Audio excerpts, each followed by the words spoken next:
अश्विनी मास की नवरात्रि को शारदीय नवरात्रि कहा जाता है। नवरात्र के दिन 9 दिन में शक्ति अधिष्ठानी देवी दुर्गा की पूजा अर्चना की जाती है। इस साल 2022 में शारदीय नवरात्रि 26 सितंबर से शुरू होगी, जो कि 5 अक्टूबर तक चलेगी। दोस्तों, साल में 4 नवरात्रि होती हैं, जिसमें 2 गुप्त और अन्य 2 प्रत्यक्ष नवरात्रि कहलाती हैं। शारदीय नवरात्रि अश्विनी मास के शुक्ल पक्ष की प्रतिपदा तिथि से शुरू होकर नवमी तिथि तक चलती है। 10वें दिन नवरात्रि पूजन का कलश और प्रतिमा विसर्जन किया जाता है। आइए जानते हैं शारदीय नवरात्रि घट स्थापना का शुभ मुहूर्त और इससे जुड़ी खास बातें। दोस्तों, नवरात्रि में किस दिन किन देवियों की पूजा की जाती है, आइए पहले ये भी जान लेते हैं। 26 सितंबर 2022 माँ शैलपुत्री पहला दिन, 27 सितंबर 2022 माँ ब्रह्मचारिणी दूसरा दिन, 28 सितंबर 2022 माँ चंद्रघंटा तीसरा दिन, 29 सितंबर माँ कुष्मांडा चौथा दिन, 30 सितंबर माँ सकंद माता पांचवा दिन, 1 अक्टूबर 2022 माँ कात्यायनी छठा दिन, 2 अक्टूबर 2022 माँ कालरात्रि सातवां दिन, 3 अक्टूबर 2022 माँ महागौरी आठवां दिन, 4 अक्टूबर 2022 महानवमी नौवां दिन, 5 अक्टूबर 2022 माँ दुर्गा प्रतिमा विसर्जन दशमी तिथि यानी कि दशहरा इस दिन हम लोग मनाते हैं। दोस्तों, माता के कई रूप हैं और माँ का हर रूप ही भक्तों को सुख, समृद्धि और शक्ति देने वाला है। अपने भक्तों के छोटे से प्रयास से ही माँ तुरंत प्रसन्न होकर उनकी झोली खुशियों से भर देती हैं। वहीं उसकी कोई छोटी सी भूल भी कई बार माँ को नाराज कर देती हैं। अर्थात जितनी जल्दी माँ प्रसन्न होती हैं, उतनी ही जल्दी रुष्ट भी हो जाती हैं। इसीलिए हम सभी को निरंतर प्रयास करना चाहिए कि माँ को सदैव प्रसन्न रखें। दोस्तों, हम ये अच्छी तरह से जानते हैं कि नवरात्र में हमें ऐसे क्या काम करने चाहिए जिससे माँ हम पर प्रसन्न हो और हम पर कृपा करके हमें मनचाहा फल प्रदान करें। पर क्या आप जानते हैं कि हमारी कौन सी गलतियों से माँ नाराज हो सकती हैं और हमें उनके क्रोध का सामना करना पड़ सकता है? तो आज के इस वीडियो में हम यही जानेंगे, शास्त्रों में बताए गए उन कार्यों के बारे में जिन्हें नवरात्रि के 9 दिनों में करना वर्जित माना गया है। तो आइए देखते हैं कि कहीं जाने अनजाने में आपसे ये गलतियां तो नहीं हो रही थी और कई उन्हीं गलतियों के कारण आप माँ की कृपा से वंचित हो रहे होंगे और सभी प्रकार से पूजा पाठ एवं माँ की आराधना करने पर भी आपकी मनोकामनाएं पूर्ण नहीं हो पा रही हैं। इसीलिए आपको शास्त्रों में बताए गए इन कार्यों के बारे में अवश्य जान लेना चाहिए, जिन्हें नवरात्रि के 9 दिनों में करना वर्जित माना गया है। लेकिन आगे बढ़ने से पहले दोस्तों, आपसे रिक्वेस्ट है, यदि आप हमारे चैनल पर नए आए हैं तो हमारे चैनल को सब्सक्राइब भी कर दीजिए और हमारी वीडियो को लाइक करना ना भूलें। दोस्तों, यदि आप नवरात्रि का उपवास रखते हैं या नहीं भी रखते हैं, या दोनों ही स्थिति में आपको इन नियमों का पालन करना चाहिए। तो चलिए जान लेते हैं नवरात्रि के 9 दिनों में हमें कौन से कार्य नहीं करने चाहिए। सबसे पहली और महत्वपूर्ण बात यह है कि माँ दुर्गा आपको व्रत रखने के लिए या पूजा पाठ करने के लिए विवश नहीं करती हैं, परंतु यदि आप कर ही रहे हैं तो अपनी संपूर्ण श्रद्धा, भक्ति और विश्वास से करें। माँ की आराधना करते समय मन में किसी भी प्रकार की शंका या दुर्भावना या हीन भावना ना रखें, क्योंकि जिस मन में शंका या दुर्भावना हो वे मन शांत नहीं हो सकता और अशांत मन से पूजा पाठ करने का कोई भी तुक नहीं है। मन में माँ के प्रति हमेशा ही सम्मान की भावना रखें और पूरे मन से नवरात्रि के व्रत का पालन करें, तभी आपको इस व्रत का फल प्राप्त होगा। दोस्तों, दूसरी बात, नवरात्रि में किसी भी प्रकार के अपशब्दों का प्रयोग अथवा गाली गलौज, झूठ, चुगली, बुराई इत्यादि बुरी बातों को मुंह से निकालने से बचना चाहिए, क्योंकि जिस मुख से हम माता का पवित्र नाम स्मरण, मंत्र जाप और आरती करते हैं, उस मुख से निकलने वाले शब्द भी पवित्र होने चाहिए।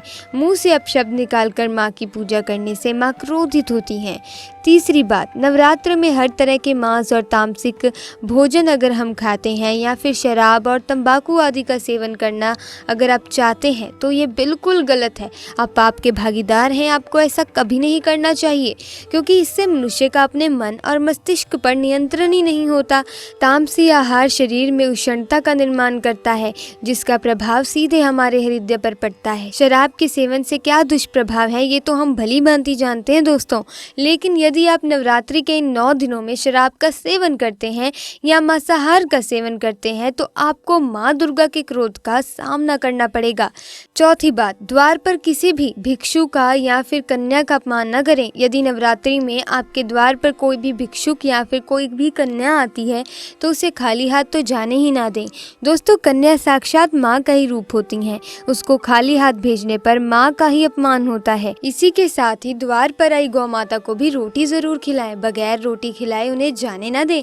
नवरात्रि के 9 दिनों में द्वार पर आई गौ माता को साक्षात माँ लक्ष्मी माना गया है। दोस्तों, पांचवी बात, नवरात्रि के 9 दिनों में बाल ना कटवाएं, दाढ़ी ना बनवाएं और नाखून ना काटें, क्योंकि बाल और नाखून को बढ़ने से हमारे शरीर की ऊर्जा का प्रयोग होता है और इसमें उपवास आदि करने वाले लोगों को शक्ति भी बहुत अधिक चाहिए होती है। इसी कारण नवरात्रि में बाल या फिर नाखून काटने को वर्जित बताया गया है। दोस्तों, छठी बात, नवरात्रि में यदि आप माँ का व्रत रखते हैं तो चमड़े की वस्तुएं जैसे बेल्ट, पर्स इत्यादि के उपयोग से बचें, क्योंकि ये चीज़ें पशुओं को मारकर बनाई जाती हैं जो माँ दुर्गा को बिल्कुल भी प्रिय नहीं है। सातवीं बात, यदि आपने अपने घर में कलश या फिर अखंड दीपक को रखा है तो उसे छोड़कर घर को बंद करके कहीं पर न जाएं। कलश जो हमारी आस्था का और माँ के सम्मान का प्रतीक है, यदि किसी घरेलू जानवर के धक्के से गिर जाए तो ये बहुत बड़ा अपशगुन है। वहाँ पर माँ विराजमान होती हैं दोस्तों, और जलता हुआ दीपक गिर जाए तो घर में आग लगने की संभावना बनी रहती है। आठवीं बात, माता का नाम स्मरण, पाठ, मंत्र, जाप आदि पूरी श्रद्धा से करें, नियम के साथ करें और अति आवश्यक ना हो तो बीच में ना उठें और ना ही किसी से बात करें, इससे आपका ध्यान भटकेगा। नवीं बात, विष्णु पुराण के अनुसार नवरात्रि के 9 दिनों में दिन में सोना नहीं चाहिए। जो लोग नवरात्रि में दिन में सो जाते हैं उनके जीवन में दुर्भाग्य आता है और वे माँ दुर्गा की कृपा से वंचित रह जाते हैं। नवरात्रि के 9 दिनों में महिलाओं को बिना स्नान किए नहीं रहना चाहिए और नित्य स्नान करके माँ दुर्गा की पूजा करनी चाहिए। 10वीं बात, मासिक धर्म के समय मंदिर में माँ के कलश के पास अथवा माँ के पूजा स्थल पर भूल से भी नहीं जाना चाहिए। 11वीं बात, नवरात्रि के इन 9 दिनों में शारीरिक संबंध बनाना वर्जित बताया गया है। जो भी मनुष्य नवरात्रि के 9 दिनों में ऐसा करता है वो अपवित्र हो जाता है और माँ दुर्गा की कृपा से वंचित रह जाता है। इसीलिए नवरात्रि में शारीरिक संबंध बनाना पूर्णतया वर्जित माना गया है, इसीलिए ऐसी भूल कभी न करें। 12वीं बात, नवरात्र में भूल से भी किसी स्त्री का अपमान नहीं करना चाहिए। इन 9 दिनों में किसी स्त्री का अपमान करने से माँ दुर्गा का भी अपमान होता है, इसीलिए ऐसी गलती भूल से भी ना करें। तो दोस्तों, इस प्रकार से शारदीय नवरात्रि के दौरान आप इन बातों को ध्यान में रखें और ये गलतियां ना करें।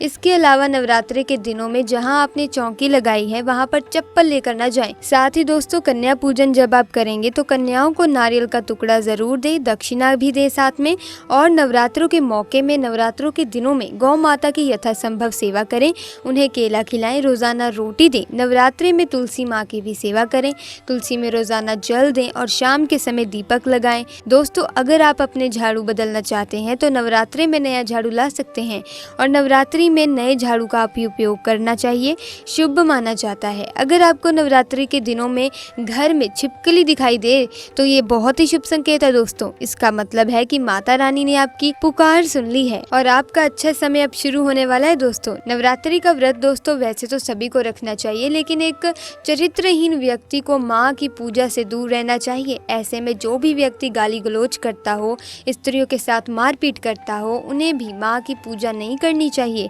अगर किसी व्यक्ति ने कभी भी भ्रूण हत्या कर दी है या उसके ऊपर कोई कार्यवाही चल रही है तो ऐसे लोगों को भी माँ की पूजा करने का कोई अधिकार नहीं है।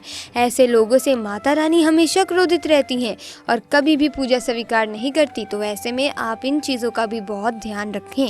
और साथ ही दोस्तों, आज की वीडियो में इतनी ही जानकारी। मिलेंगे अगली वीडियो में नई जानकारी के साथ। वीडियो अच्छी लगी वीडियो को लाइक और चैनल को सब्सक्राइब करें। आपका बहुत बहुत धन्यवाद।